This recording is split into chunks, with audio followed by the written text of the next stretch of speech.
L'Éternel marchera lui-même devant toi, il sera avec toi, écrit Deutéronome 31, verset 8. Mesdames et messieurs, bonjour et merci de prendre le rendez-vous de ce 12h30.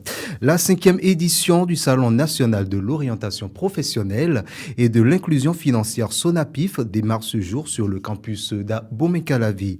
Organisé par CIF Group, ce rendez-vous annuel a pour objectif d'outiller les jeunes et de les préparer aux défis du monde de demain.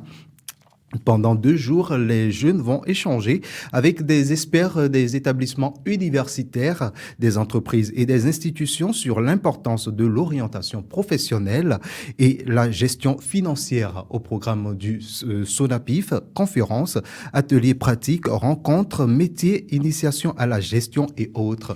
Nous y reviendrons sur ce salon avec notre équipe qui est sur le terrain pour suivre l'événement.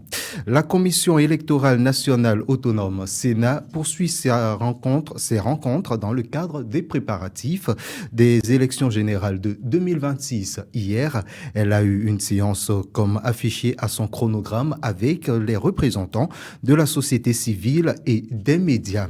La rencontre, selon le rapporteur du Conseil électoral Laurentine Adossou-Davo, s'inscrit dans un contexte où la transparence, la crédibilité et la participation citoyenne sont plus que jamais au cœur des préoccupations.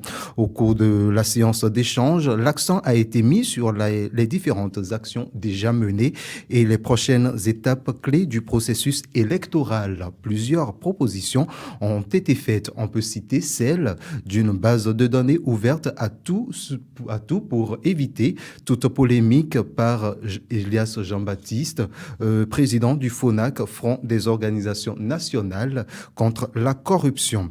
Avant la rencontre d'hier, la Sénat a eu à échanger avec les partis politiques, les représentants des ministères et institutions de notre pays, parties prenantes au processus électoral.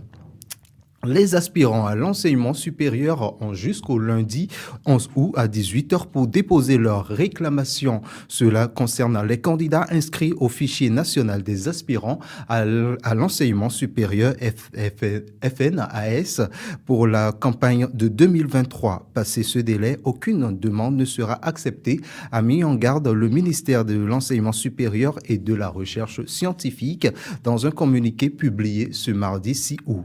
Les réclamations doivent être déposées au secrétariat de la direction des systèmes d'information et du ministère, de systèmes d'information du ministère. Les aspirants dont les spécialités ne correspondent pas aux besoins des universités doivent prendre l'ensemble des pièces complémentaires exigées. Le ministère, à travers son communiqué, insiste sur le respect des conditions et du délai.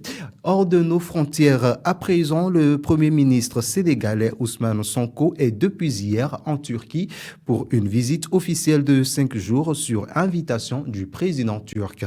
Ce jeudi 7 août, dans l'après-midi, un tête-à-tête est prévu entre les deux personnalités. Des partenariats entre les deux pays dans de nombreux domaines seront évoqués. Plusieurs accords annoncés lors de la visite du président sénégalais en novembre dernier dans le pays et négociés doivent être signés.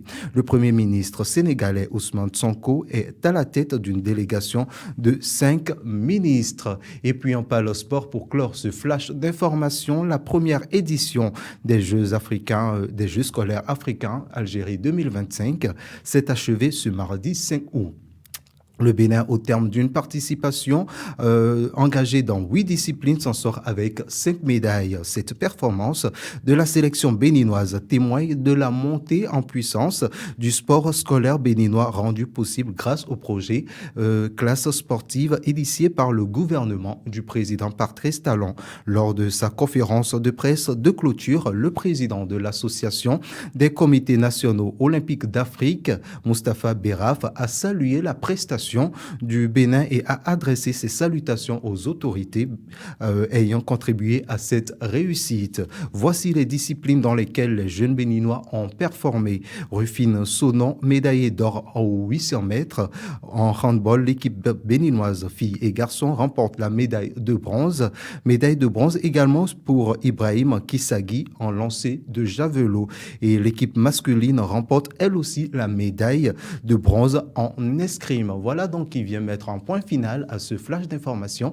Mesdames et messieurs, merci de nous avoir suivis. N'oubliez pas, suivez-nous et abonnez-vous sur nos pages TikTok, Facebook, YouTube et Instagram. Quant à moi, on se retrouve demain pour le même exercice. Plaisir à Dieu.